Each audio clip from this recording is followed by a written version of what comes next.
You're listening to the EFC podcast. Our popular Faith Today columnist, CAROLYN ARENDS, shares an intensely personal journey in this piece about grieving the loss of her mother. "My mother was my first and best friend," writes Arends. "My brothers and I were by her side when she took her last breath, and though I am inexpressibly grateful we could be with her, I have been haunted by the memory of it ever since." I won't read any more to you, but do listen. I think you're going to really be moved by this article. Faith Today magazine, published by the Evangelical Fellowship of Canada, routinely serves rich meals like this piece, and it's now free. Find out more at faithtoday.ca. Stoicism isn't spiritual. What Grief is Teaching Me About Being Fully Human, by CAROLYN ARENDS. My mother was my first and best friend. A year ago, she passed through the veil that separates this life from the next. My brothers and I were by her side when she took her last breath, and though I am inexpressibly grateful we could be with her, I have been haunted by the memory of it ever since.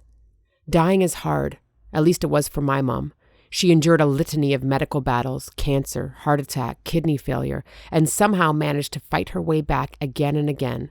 Her joyful, generous spirit bellied an iron will to keep living, to keep watching over her beloveds like a wounded but indefatigable mama bear. When death finally claimed her, it seemed anticlimactic and surreal. My colleague Chris warned me I would be disoriented. "Losing a parent often means losing your bearings," he said. "It's like there's been a mountain range framing your horizon your entire life, and now one of the mountains is gone."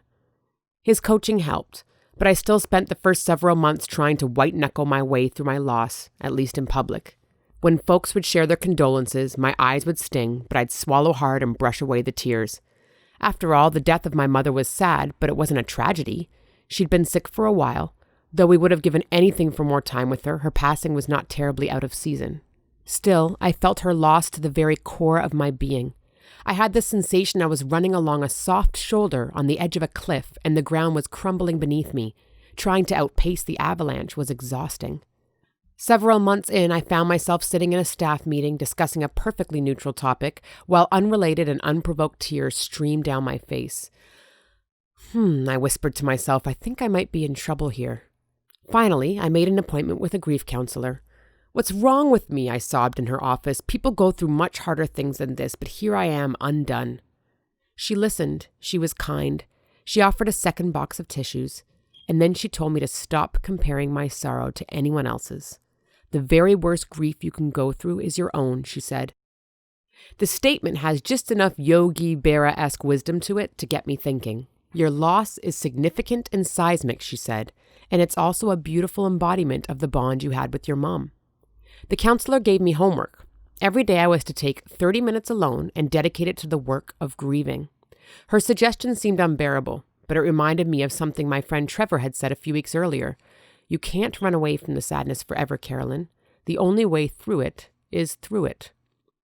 Slowly, painfully, I've been learning to let myself be as sad as I actually am. It has hurt like the dickens, but it has turned out to be less exhausting than fighting to keep my composure all the time. I've been reminded Jesus said it was the ones who mourn who shall be comforted. And I've wondered if at least part of what he was getting at is the reality that the only way you can be comforted is through mourning. After all, the Apostle John tells us that Jesus, confronted with the loss of a friend and the grief of a family, wept. In just 2 words, Jesus wept. The stoicism I've fought so hard to obtain is exposed as neither spiritual nor fully human. 6 months after my mom's passing, I was asked to sing at the funeral of another mother. Her young adult son, Jordan, stood to speak. "If you're wondering if Jordy is going to cry," he began, "you can stop wondering. It is my honor to cry for her." My mom was my first and best friend. She taught me how to live, and even now she is teaching me how to grieve. It is my honor to cry for her. CAROLYN ARENDS is a recording artist, author, and director of education for Renovare. Find more of these columns at faithtoday.ca/gowithgod. Thank you for listening to this podcast. To listen to more and to subscribe to Faith Today, Canada's Christian magazine, please visit www.theefc.ca /faith today.